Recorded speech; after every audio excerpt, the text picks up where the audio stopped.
What's up, everybody? How y'all doing? Welcome back. This is AXUMUS with DVNB. I'm DVNB, and this is episode 110.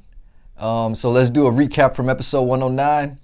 What I talked about was how I started kindergarten in the fall of 1987, and how I was exposed to the down south American culture, and also exposed to American sports like football and even recess kickball, and how we met the SEAL family, and why it was so important to meet the SEAL family. And the reason was because they helped my mom get immigration to where she could stay in the country and we wouldn't be considered illegal anymore. And then in turn it helped me and my brother get immigration, but I'll tell you more about that later on in another episode.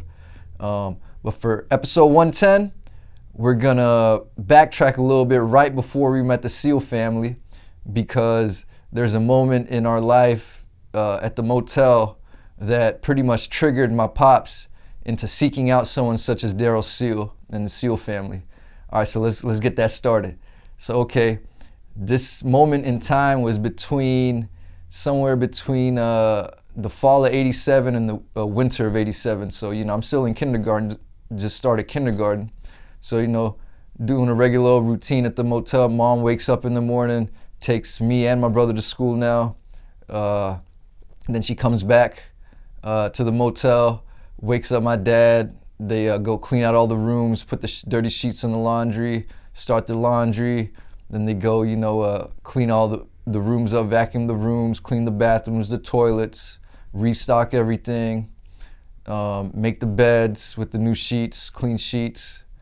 And so at this point, we're all considered illegal except for my dad, because he was under the amnesty law of '81, to where he set foot in America before '81 or during '81, so he was able to apply for immigration. But my mom, me, and my older brother were considered illegal. All right, so there's this one customer that showed up in the late evening, and obviously he rented the room. But when he rented the room, he pulled out his wallet, billfold, whatever they called it back then. And my dad's a very observant person, so he saw the badge that was in the man's wallet, and it was a INS badge. Quote unquote, La Migra, immigration people, immigration officers. Obviously, they go around looking for illegals since the beginning of American history, probably, or, the country of America. But my dad saw that, and, obviously he went into to think mode real quick, as in, why is this guy renting a room here? Does he know that my wife and kids don't have immigration? So he went into protection mode. So that evening, my dad didn't mention nothing to me and my brother, but obviously he prepared my mom and let her know that, hey, we're gonna have to leave the property early in the morning, because this customer that checked in is INS, immigration. So obviously my mom got nervous, but my dad, he's a rock, he's a soldier, so he got straight into focus mode. So he told my mom to gather up all the paperwork that shows our identity, passports and all that stuff, and also gather up any family photos and family photo albums that we got laying around in the house. So we pretty much clear our identity that's in our house at the property. And our house is pretty much it's a front office, and then right behind the front office is a living quarters.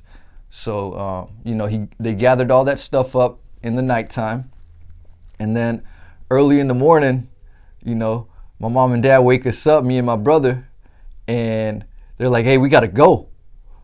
And they didn't explain anything. So we got in the car and we left the property. and we just went around the block. We didn't like leave town.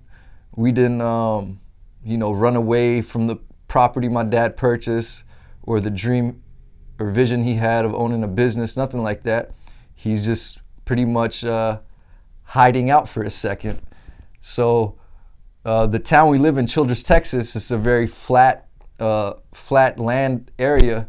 So, you could be a quarter mile away from the property, and if you got the right angle, you could still see the property and all the cars that are parked on the property, all that stuff. And in Childress, there's not a lot of tall buildings or anything. It's just a small town, trees and stuff like that. But I'm telling you, it's like real flat. There's no like bushes everywhere, nothing like that. So we're like, I think on Avenue B, something like that, right next to the veterinary hospital. And the way we were positioned, we could see the motel. And this is early in the morning, like 6:30, 7 in the morning. And I have to go to school that morning, but obviously I'm in the blind right now. I don't know what's going on, so I'm just rolling with the fam. So I just see my mom and dad always getting out the car and looking towards the property, and I keep asking my brother what's wrong, and he wouldn't tell me anything either. He might have known what was going on because he's kind of older, so they probably told him. I used to get kept in the dark about a lot of stuff because I was the youngest kid, but that's besides the point. So they did a couple slow drive-bys by the property in the car as the morning turned into the afternoon, and then at one point they did one drive-by, and they noticed that customer, that guest's vehicle wasn't there anymore. So my mom and dad assumed, oh, okay, he left, and I guess he wasn't here to check on any of us. But so we went back to the motel. My mom took me to school late. My brother took my brother to school late and all that stuff. But the reason I'm telling you that story is, as immigrants, it's a real wild life. Like, we will do anything we got to do to survive. It's not a joke, and we have to be very observant of what's going on around us. We just can't be feeling like, oh, it's okay, it's no problem, right? So I think that was the moment my dad finally realized that, oh man, I need to get on the ball and get this immigration done for my wife. Or next time there might be an actual immigration officer that's looking for illegals, and we stick out like a sore thumb in Childress. 4 Indians, both parents have heavy accents, speak English but not a lot. So that triggered my dad into seeking out someone that can help him out. But the first thing he did was he started researching the laws and see what's available to anyone that's illegally in America that wants to be legal in America. So he researched that, and then he found out that there's this new amnesty law called the SAW program, like I mentioned in the last episode. But he found that out, and we went from there, and that's how we met the Seal family. But I just wanted to share that story with you guys because it's a pretty funny story if you think about it. I don't know anyone in America that's born and bred that has an experience such as that.